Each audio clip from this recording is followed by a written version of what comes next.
রুডির পাতা ফাঁদে পা দিয়ে নতুন বিপদের মুখে পড়ল দীপা। অনুরাগের ছোঁয়া নতুন প্রোমো। হ্যালো বন্ধুরা, আমি চন্দনা, আমার চ্যানেলে স্বাগতম। সর্বশেষ সংবাদ আপডেট পেতে দয়া করে চ্যানেলটি সাবস্ক্রাইব করুন এবং বেল আইকনটি টিপুন।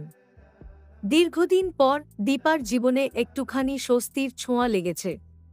এতদিন যা কিছু তার চারপাশে ঘটেছে তা যেন ছিল এক অদৃশ্য ফাঁদের জাল।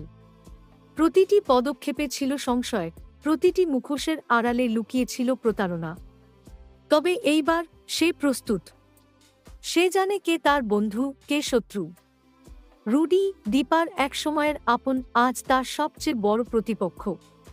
মুখে যতই বন্ধুত্বের কথা বলুক না কেন, তার চোখে ছিল লোভের আগুন।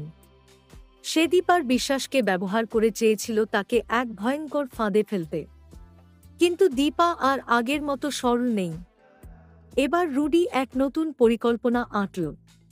শহরের এক নির্জন জায়গায় তাকে দেখা করতে ডাকে। বলেছিল, একটা চমক আছে তোমার জন্য, পুরনো সময়ের স্মৃতি ফিরিয়ে আনব। দীপা যায়নি একা। সে গোপনে খবর পাঠিয়েছিল অনুরাগকে। অনুরাগ, যে সত্যিকারের বন্ধুর মতো সবসময় তার পাশে ছিল।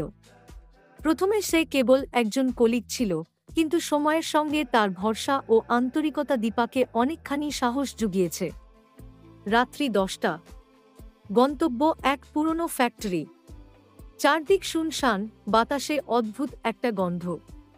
রুডি দাঁড়িয়ে আছে, মুখে চেনা হাসি, কিন্তু চোখে একটা অস্থিরতা। এত দেরি করলি? রুডি বলল। দীপা মৃদু হেসে বলল, তুমি চমক চেয়েছিলে না, এবার তোমার পালা। ঠিক তখনই পুলিশ এসে জায়গাটাকে ঘিরে ফেলে। অনুরাগ সব ভিডিও প্রমাণ নিয়ে এসেছিল, যা প্রমাণ করে রুডি একটি চক্রের সঙ্গে জড়িত, যারা মেয়েদের ফাঁদে ফেলে তাদের জীবনের সর্বনাশ করে।